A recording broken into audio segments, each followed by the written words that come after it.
अस्सलाम वालेकुम dear students. आज हम एक्सरसाइज स्टार्ट करेंगे। यहाँ के एमसीक्यूज जो है एग्जाम पॉइंट ऑफ व्यू से बहुत इंपॉर्टेंट होते हैं और इसका कंसेप्ट भी समझना आप लोगों के लिए ज़रूरी है।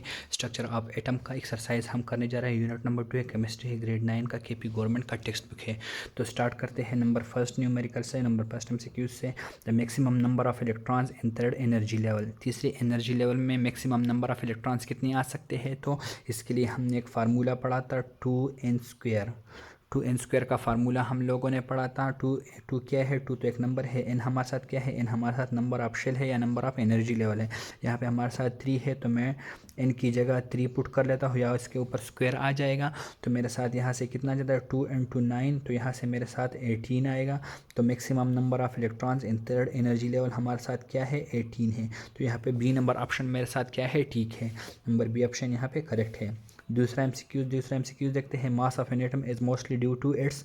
मास ऑफ एटम की अगर हमने बात की थी पीछे कि मास ऑफ एटम किस वजह से है, तो हमने कहा था कि atomic mass sum of the protons plus neutrons होता है। तो प्रोटॉन और न्यूट्रॉन कहाँ पे होते हैं? न्यूक्लियस में होते हैं। तो यहाँ पे ऑप्शन ए न्यूक्लियस है, ऑप्शन बी हमारे साथ न्यूट्रॉन्स है, तीसरे नंबर पे हमारे साथ इलेक्ट्रॉन्स है, 4 नंबर पे हमारे साथ प्रोटॉन्स है।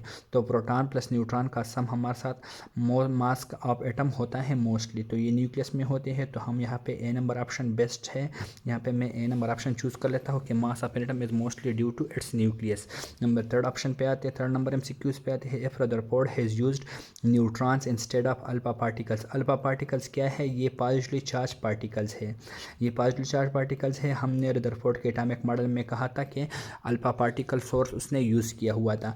तो अगर ये एमसीक्यूज क्या पूछता है कि अगर रदरफोर्ड ने न्यूट्रॉन की अल्फा पार्टिकल्स की जगह न्यूट्रॉन्स यूज़ किए होते in his scattering experiment the neutrons would, तो न्यूट्रॉन का क्या अमल होता, क्या रद्द अमल होता, क्या ऑब्जर्वेशंस होते?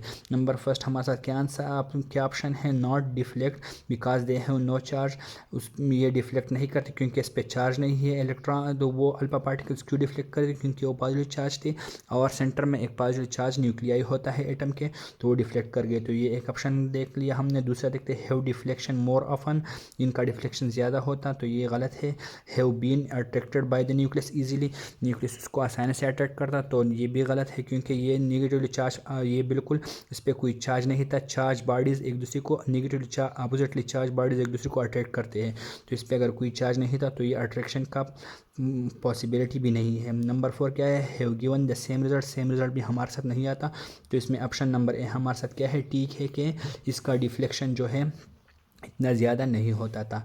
Electrons in its ground state does not, electron अपनी ग्राउंड स्टेट में, ग्राउंड स्टेट क्या है? जब तक वो अपने ऑर्बिट में घूमते हैं, सब शेल में, अपने शेल में घूमते हैं, तो उसको उसका ग्राउंड स्टेट बोलते हैं। मतलब ना वो एनर्जी रिलीज़ करते हैं ना एनर्जी रेडिएट करते हैं। तो हमारे साथ क्या इससे ऑप्शन आते हैं? Spin, electron its ground state does not spin, तो स्पिन तो करता है, रिवॉल्व भी करता है। Radiate energy resided in an orbit, तो electron in its orbit does not हमारे साथ क्या नहीं करता है? हमारे साथ एनर्जी रेडिएट नहीं करता है। तो ये बात, ये ऑप्शन नंबर सी इसका सही है। इलेक्ट्रॉन जब तक अपनी ग्राउंड स्टेट में होगा तो वो एनर्जी रेडिएट नहीं करेगा। अगर वो एनर्जी एब्जॉर्ब करे तो वो लोअर से हायर एनर्जी ऑर्बिट की तरफ चला जाएगा। अगर वो एनर्जी एमिट करे तो वो लोअर, हायर से लोअर की तरफ जाएगा।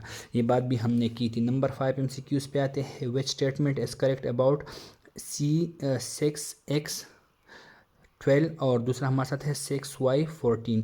तो यहाँ पे बात कर रहे हैं कि कौन सा स्टेटमेंट यहाँ पे फॉल्स है।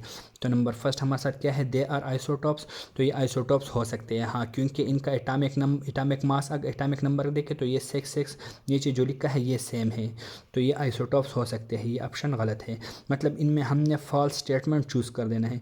They are the same elements, same elements है हाँ, हो सकते हैं, पॉसिबिलिटी है। They have the same number of electrons, इनके इलेक्ट्रॉन्स सेम है, तो ये भी पॉसिबिलिटी है कि इनके इलेक्ट्रॉन्स सेम हो। तो दे have the same number of neutrons, neutrons इनके सेम हो सकते हैं, नहीं न्यूट्रॉन इनके सेम नहीं हो सकते क्योंकि ऊपर यहाँ पे 12 है, यहाँ पे 14 है। तो हमारे साथ ऑप्शन नंबर डी इसमें करेक्ट है। ये ऑप्शन इसका सही है, क्योंकि न्यूट्रॉन्स की अगर बात की जाए तो यहाँ पे हमारे साथ 6 यहाँ पे इलेक्ट्रॉन्स या प्रोटॉन्स है, तो यहाँ पे हमारे साथ 8 न्यूट्रॉन्स है और यहाँ पे हमारे साथ 6 न्यूट्रॉन्स है, तो इनमें सेम न्यूट्रॉन नहीं है। ये जुमला डी नंबर ऑप्शन इसका फॉल्स है। नंबर 6 न्यूमेरिकल की तरफ MCQs की तरफ देखते हैं। द न्यूट्रॉन पार्टिकल हमारे साथ क्या है, has mass equal to that of electron. इनका मास इलेक्ट्रॉन के बराबर है, तो नहीं, इनका मास इलेक्ट्रॉन से 1842 टाइम्स बिगर है, हमने लार्ज है। हमने इसका न्यूट्रॉन का मुवाजना इलेक्ट्रॉन के साथ लेक्चर में देखा था। Has a mass approximately equal to that of proton, ये ऑप्शन हम अपने साथ रिजर्व करते हैं। थर्ड ऑप्शन देखते हैं, has charge equal to but opposite of that of electron, तो मतलब इस पर कोई चार्ज नहीं होता है, तो ये ऑप्शन नहीं है, ये गलत है। हैज़ अ पॉजिटिव चार्ज भी इस पर नहीं होता है, तो हमारे साथ ये बी नंबर ऑप्शन क्या है कि इसका मास तकरीबन प्रोटॉन के बराबर होता है। प्रोटॉन जो है वो इलेक्ट्रॉन की निस्बत 1837 टाइम 1837 टाइम्स है, जबकि न्यूट्रॉन 1842 टाइम्स हेवियर है, ये हमने पढ़ा था। तो इसका मास तकरीबन प्रोटॉन के बराबर है, ये जुमला हम सही कंसिडर करेंगे। नंबर 7 पे हमारे साथ क्या है, आइसोटोप्स ऑफ सेम एलिमेंट्स है। आइसोटोप्स का क्या हमने पढ़ा था कि the same number of protons, same number of protons में होते हैं, या the same number of neutrons उसमें सेम होते हैं, तो ये भी गलत है, ये गलत है ये option. The different number of electrons, ये भी गलत है, इलेक्ट्रॉन में डिफरेंट नहीं करते हैं। द सेम मास नंबर भी उनका नहीं होता है, तो ऑप्शन ए हमारे साथ क्या है, ठीक है। क्या बोलता है, isotopes of elements have the same number of protons की तादाद उसमें सेम होती है और न्यूट्रॉन जो है उस पर डिफर करता है और उसकी बेसिस पे आइसोटोप्स का वजूद है। नंबर 8 पे हमारे साथ क्या है, which one is the lightest, इनमें सबसे हल्के वजन का कौन सा चीज़ है। इन अल्फा पार्टिकल हमारे साथ पॉजिटिव चार्ज पार्टिकल है। हाइड्रोजन एटम में इलेक्ट्रॉन भी है, प्रोटॉन भी है, जबकि कुछ आइसोटोप्स में न्यूट्रॉन भी है। एन इलेक्ट्रॉन एन प्रोटॉन, तो इन सारों के अगर मुवाजना किया जाए तो हमारे साथ इलेक्ट्रॉन जो है ये सबसे लाइटेस्ट पार्टिकल है या लाइटेस्ट वन है। नंबर 9 MCQs पे आते हैं। The nucleus of an atom has all the following characteristics except that it, nucleus में क्या क्या करेक्टरिस्टिक है। Has positive charge, nucleus positive charge है, ये सही है। इसमें क्या चीज़ नहीं है हम वो देखेंगे। एज वेरी लार्ज डेंस, ये डेंस भी है, हाँ डेंस का मतलब है कि इसमें ये छोटी जगह घेरी हुई है और इसका वजन बहुत ज़्यादा है, डेंसिटी का ये मतलब होता है, मतलब मास पर यूनिट वॉल्यूम। तो न्यूक्लियस जो है ये डेंस भी है, क्योंकि इसमें मास भी बहुत ज़्यादा होता है और जगह भी बहुत छोटी घेरा होता है। Contains nearly all its atom's mass, हाँ इसमें ज़्यादा एटम का मास भी मौजूद होता है, तो ये ऑप्शन भी सही है। लेकिन हमारे साथ जो नहीं है एक्सेप्ट तो contain nearly all atoms volume, तो ये गलत है हमारे साथ। न्यूक्लियस का ये बात, न्यूक्लियस के बारे में ये बात गलत है, तो हमने इसको मार्क किया। यहाँ पे हमने कहा था कि न्यूक्लियस के तमाम सारी करेक्टरिस्टिक्स है एक्सेप्ट, तो मतलब न्यूक्लियस जो है ये ज़्यादा वॉल्यूम नहीं घेरता है, ये small portion, a very small portion ये जो है ये ऑक्यूपाई करता है, तो ये ऑप्शन गलत है। Contain nearly all atoms volume, हमने कहा था कि एटम का सारा वॉल्यूम तकरीबन खाली है, जबकि न्यूक्लियस ने बहुत छोटी जगह घेरी होती है। यहाँ पे नंबर 10 MCQs की बात करते हैं। L shell in sub shell has, L shell has sub shells, L shell में कौन कौन से सब शेल्स हैं, तो हमने के की बात की थी, के से स्टार्ट होता है, के में हमने कहा था कि इसमें सिर्फ एस होता है। फिर हमारे साथ एल की बात आई थी, के बाद एल है, तो एल में हमने कहा था कि एस और पी दोनों मौजूद होते हैं। यहाँ पे आप लोगों को क्लियर नहीं है तो ये थोड़ा मैं इस तरफ कर लेता हूँ।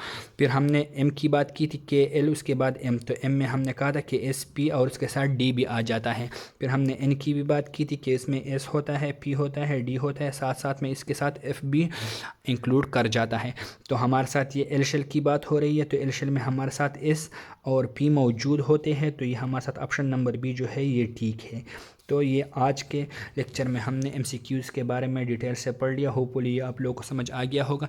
इंशाल्लाह हम अपने नेक्स्ट लेक्चर में answer the following short question जो है इनको थोड़ा बहुत डिस्कस करेंगे। फिर हम जाएंगे नेक्स्ट लेक्चर की तरफ जो कि है नेक्स्ट यूनिट की तरफ, जो कि हमारे साथ periodic table and periodicity of properties. तो वीडियो को लाइक करना ना भूलें, चैनल को सब्सक्राइब करना ना भूलें और कमेंट सेक्शन में अपने क्वेश्चन ज़रूर पूछ लिया करें। शुक्रिया।